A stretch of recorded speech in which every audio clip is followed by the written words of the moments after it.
आपसे थोड़ी देर पुराने सिलेबस को लेके डिस्कस करना चाहता हूँ कि यार कैसे रिवाइज करेंगे, क्या हो गया है हमारा। अभी अगर आप बॉटनी जूलॉजी को कंबाइन करके देखोगे तो आपके मेरे हिसाब से 10 से ज़्यादा चैप्टर कंप्लीट हो गए होंगे। टोटल हमारे पास बेटा 38 चैप्टर्स होते हैं, जिसमें काफ़ी सारे छोटे चैप्टर्स भी हैं, पर जो आपके कंप्लीट हुए हैं उसमें लिविंग वर्ल्ड को छोड़ के बाकी के सारे चैप्टर लगभग बड़े थे। ठीक है, अब यहाँ से ध्यान से सुनेंगे बेटा, यहाँ से हम आगे जाएंगे और आपका सिलेबस यहाँ से आगे ले जाएंगे। अब मैं आपसे अगर पूछूं कि यार मुझे सेल रिवाइज करना है, जैसे मैं जानबूझ के आपसे डिस्कस करना चाह रहा था कि इस पॉइंट ऑफ टाइम पर मुझे ये समझ नहीं आता कि रिवाइज कैसे करना है, तो मैं 1 मिनट लूंगा, उस पर आपसे डिस्कस करूंगा। मान लो आज आपका मन करा है सेल रिवाइज करने का, तो सेल चैप्टर कैसे रिवाइज किया जाए। सबसे पहला तरीका, सबसे पहले क्या करो, अपने नोट्स लेकर बैठो और आपके पास नोट्स, मान लो आपने पेन से लिखे हैं तो आपके पास कोई कलर पेंसिल होनी चाहिए। ठीक है, कोई कलर पेंसिल हो या नॉर्मल पेंसिल हो, उस पेंसिल को लेकर बैठा करो। अब क्या करोगे, उसके साथ आप एक रफ कॉपी अपने पास रखो। ठीक है, अब आप क्या कर रहे हो, नोट्स को धीरे धीरे रीड करते हुए आगे बढ़ रहे हो। मतलब आपने एक रीडिंग कर ली 1 पेज की, ठीक है, समझ आ गया, फिर दूसरे पेज की 1 रीडिंग कर ली, ऐसे आपने 5 पेज पढ़ लिए। 5-6 पेज में आपके 1-2 टॉपिक कंप्लीट हो गए। ठीक है, अब आपने क्या किया, उस 5-7 पेजों को दोबारा रीड किया। ठीक है, और कोशिश की याद करने की। सही है, अब क्या किया आपने, जो उस 5-7 पेजेस में जो इंपॉर्टेंट डाटा था उसको पेंसिल से ऐसे मार्क कर लिया, है ना, पेंसिल से मार्क कर लिया, जो डाटा टाइप की चीजें थी, क्योंकि समझ आने वाली चीजें 2-3 रीडिंग से 4 रीडिंग से समझ आ जाती है, लेकिन याद करने वाली जो चीजें थी उसको ऐसे मार्क किया, पेंसिल से मार्क किया अपने नोट्स में, और अपने रफ रजिस्टर में उसे लिख दिया, मतलब आंख बंद करके, मतलब ऐसे लिख दिया कि हाँ हमें याद हो गया। ऐसे ही करते करते आप पूरा ही चैप्टर आगे चले जाओ। जब आप पूरा चैप्टर ऐसे करके खत्म करोगे तो पूरे ही चैप्टर को रफ में जो मेन डाटा था वो आपने एक बार लिख दिया। ठीक है, तो आपने सबसे पहले क्या किया, अपने नोट्स याद कर लिए। अब आप क्या करा आपने, आप बैठे एनसीईआरटी लेके। इस नोट्स को याद करने में कितना समय लगना चाहिए, 3 से 4 घंटे लग जाएंगे एक चैप्टर को करने में। अगर उसके नोट्स लगभग 40-50 पेज के हैं, 40 पेज के हैं, तो इतना टाइम लग जाएगा। अब आपने क्या किया, 40-50 पेज में तो लग जाएगा इतना टाइम। उसके बाद अब आप एनसीईआरटी लेकर बैठे, आपने 1 से 1.5 घंटे में एनसीईआरटी उस चैप्टर की आराम से रीडिंग करी, फिर आधे घंटे में एक फास्ट रीडिंग करी, और आपने वो मेन पॉइंट्स, अगर नोट्स में कोई नहीं है वो मार्क कर लिए, या मेन पॉइंट्स को मार्क करके आपने एनसीईआरटी की रीडिंग कर ली। फिर आपने क्या किया, ऐसी रीडिंग आपने 1-2 तक यहां तक कर ली। क्लियर है, उसके बाद क्या किया आपने, उसके बाद आपने उस चैप्टर का डोपा उठाया और आपने उसको 1 घंटे में सॉल्व कर लिया। डोपा क्या था, जो कंबाइन करके मैंने चैप्टर वाइज दिया हुआ है उसको उठाया और आपने कर लिया। तो 4 घंटे में आपने नोट्स रिवाइज करे, आपने 2 घंटे में एनसीईआरटी पढ़ी और 1 घंटे में डोपा। इससे ज्यादा समय नहीं देना भाई।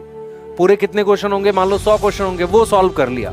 डोपा के साथ आपके पास वर्कशीट होगी, उसको भी सॉल्व कर ली। ठीक है, इतना करने में आपके 7 से 8 घंटे लग जाएंगे। क्लियर है,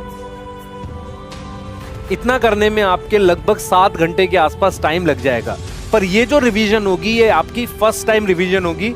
उसके बाद आपने जब भी रिवाइज करना है, अपने नोट्स की 1 रीडिंग करनी है, अपने नोट्स की सिर्फ 1 रीडिंग करनी है और उसको याद करने की कोशिश करनी है, और रफ में गंदा ही सही वो मेन डाटा दोबारा से लिख लेना है, क्योंकि आपने एक बार पेंसिल से मार्क तो कर लिया उस डाटे को, फिर से उसको लिख कर देख लेना है। तो उसमें आपको रिवाइज करने में नोट्स को कितना टाइम लगा करेगा, सर हमें लग जाएगा लगभग 1-1.25 घंटे में हो जाया करेगा। पहली बार में टाइम ज्यादा लगेगा, लेकिन दूसरी, तीसरी, चौथी बार में टाइम कम लगेगा। एनसीईआरटी क्या पढ़नी है क्या बेटा, दूसरी बार में भी एनसीईआरटी आधे घंटे रीड कर सकते हो, देख सकते हो। उसके बाद आपको जब बार बार करोगे, एनसीईआरटी की भी लाइनें अपने नोट्स में कहीं लास्ट में जाकर लिख लेना, जो लाइनें आपके नोट्स में ना हो। उसके बाद आप क्या कर सकते हो, उसको एक सिर्फ नोट्स रिवाइज करा करोगे आप, 1-1.5 घंटे में नोट्स रिवाइज हो जाया करेंगे। कि सर नोट्स कौन से यूज करने हैं, मेन नोट्स यूज करने हैं कि आपके शॉर्ट नोट्स यूज करने हैं। मेरा ये मानना है कि आपके जो मेन नोट्स आपने बनाए थे उन्हें यूज करो। शॉर्ट नोट्स क्या होता है बेटा, शॉर्ट नोट्स कहाँ ज्यादा हेल्प करेंगे, जब आपके मेन नोट्स आपको अच्छे से याद हो जाएंगे ना, तो शॉर्ट नोट्स बस देखने भर से 10-15 मिनट में जल्दी रिवाइज करने के लिए होते हैं। तो शॉर्ट नोट्स हेल्प करते हैं लास्ट में, उसको लिख कर रिवाइज करना है। लेकिन मेन नोट्स जो होते हैं उसमें लाइनें होती हैं, तो जब आप वो लाइनें बार बार पढ़ोगे ना और आंख बंद करोगे, वो पेज दिखा करेगा। एग्जाम तक आपने अपने मेन नोट्स कम से कम 10 से 15 बार रिवाइज किए होने चाहिए। मैं बार बार बोल रहा हूं, कम से कम 10 से 15 बार। पहली बार में 4.5-5 घंटे तक लग सकते हैं, उसके बाद उसमें 1.5-2 घंटा लगा करेगा। और जब आप एग्जाम के पास पहुंच जाओगे, एग्जाम के पास मतलब नीट आने वाला होगा, तब आप क्या करोगे, 15 मिनट में पूरे चैप्टर के नोट्स पेज पलट के भी रिवाइज कर पाओगे। और कोई चीज भूल रहे होगे तो जल्दी जल्दी उसे स्क्रिबल कर लेना, स्क्रिबल मतलब गंदी राइटिंग में लिख लेना। क्लियर है? होगा सर टाइम कैसे निकालें, करंट सिलेबस के साथ टाइम कैसे निकालेगा? मुझे एक चीज बता, करंट सिलेबस जो है तेरा चल रहा है, उसका काम भी करना है, तो आज तूने क्या किए, सिर्फ नोट्स रिवाइज करे किसी तरीके से, 2 घंटे निकाल के आधे नोट्स रिवाइज कर लिए, आधे कल कर ले बेटा। और कोई तरीका नहीं ना तेरे पास, तेरे को कहीं ना कहीं रिवीजन का टाइम निकालना पड़ेगा थोड़ा थोड़ा। ये चीज समझ में? अगर अभी भी आपको फील होता है कि नहीं हमारा बैकलॉग होता है, तो फिर बेटा प्रॉब्लम की बात है। बैकलॉग अभी भी अगर हो रहा है, देखो जिन्होंने लेट ज्वाइन किया उनका अगर बैकलॉग है तो समझ में आ रहा है, लेकिन अगर आपका बैकलॉग करंट पढ़ते हुए हो गया है तो फिर बहुत खतरनाक सिचुएशन है बेटा। आपको उस बैकलॉग को खत्म करने का प्लान लाना पड़ेगा। प्लान क्या है? करंट चलाते रहो, पहले बैकलॉग खत्म करो। रिवीजन तो आप तब कर पाओगे ना जब बैकलॉग क्लियर करोगे। तो आप खुद बताओ जरा, इतना टाइम नहीं मिलेगा, अगर आप टाइम नहीं निकालोगे तो एग्जाम तो अपने टाइम पर ही होगा ना, तो कैसे कर पाओगे यार? सोचो, नहीं होगा ना सिलेक्शन। टाइम तो आपको मैनेज करना पड़ेगा, कहीं ना कहीं आपको खुद को मोटिवेट रखना है कि यार टाइम निकालना पड़ेगा। बहुत सारी छोटी छोटी वेस्टेज होती है, आप फोन खोल के उसमें टाइम वेस्ट कर देते हो बहुत सारा।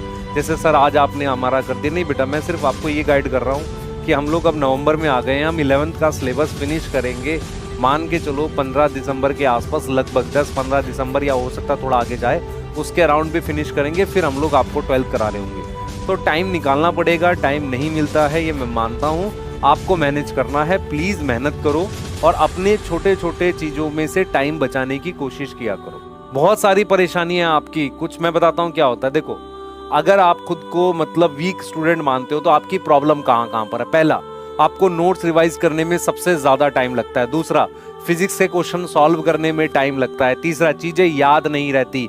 चौथा, आपका टाइम बहुत वेस्ट होता है। पांचवा, आपके घर में प्रॉब्लम बहुत है कि लोग आपको पढ़ने नहीं देते हैं। सिक्स्थ, आपका पढ़ाई में मन नहीं लगता। सेवंथ, आप क्या सोचते हो, प्लान करते हो कि सिर्फ रात में ही पढ़ पाता हूँ, दिन में नहीं पढ़ पाता। 8, आपको लेक्चर देखकर नोट्स बनाने में बहुत ज्यादा समय लग जाता है। 9, आप कितनी बार भी रिवाइज करते हो आपको याद नहीं रहता। 10th, silly mistake. ये सारी परेशानी कुछ बच्चों के साथ हो सकती हैं, इनमें से कुछ आदि। बेटा ये परेशानियां किस वजह से हैं? क्योंकि आपने अपने आप को पूरी तरीके से पढ़ाई में झोंका नहीं है। पूरी तरीके से खुद को डेडिकेट कर दो। हर एक मिनट आपका बेटा पढ़ाई की तरफ होना चाहिए। अगर आप अभी भी फील करते हो कि नहीं थोड़ा पढ़ने से हो जाएगा, तो अभी पढ़ाई छोड़ के बेटा लेक्चर बंद करके सो जाओ, कोई फर्क नहीं पड़ता, अगले साल नहीं होने वाला।